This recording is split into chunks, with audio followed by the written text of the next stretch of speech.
So here we have the Citroen C4 Picasso on a 16 plate. I'm going to start off by showing you around the outside of the car, and then we'll hop in and run through some controls on the inside of it. From the outside you can see it's a 5-door car with alloy wheels. We're going to start off inside the boot area first of all. As we approach the back of the car you can see we have reversing sensors. Plenty of boot space as well, along with the 3 individually folding rear seats should you wish to increase this space even further again. Okay, so we're just going to work our way back around to the front of the car and then we'll hop in and run through some of the controls on the inside from there. But now that we've done a full circle of it, you can see it's in excellent condition the whole way round. Just briefly before we climb in, I think it's well worth seeing the interior from this exterior point of view. There's plenty to run through on the dashboard, so let's hop in and we'll do that right now.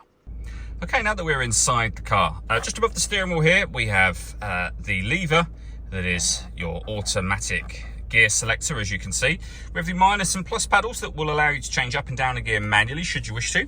We have cruise control and speed limiter. And then over on the right hand side we have our phone and stereo controls. Over into the centre with the touchscreen. As you can see, our dual zone climate control is adjusted on here, so you can adjust the driver and passenger temperature. You can determine where you'd like the air to be distributed once it enters the car. When you're happy with those settings, you can adjust your fan speed. You can turn your air conditioning off in this case, or back on again, or hit auto and the car will now take control of the fan speed and direction of the air to maintain the temperatures you've asked for. Any manual adjustment will override auto and allow you to put it back on your own settings. It's also up here that you can pair your phone and access your music options in the car, of which there are plenty.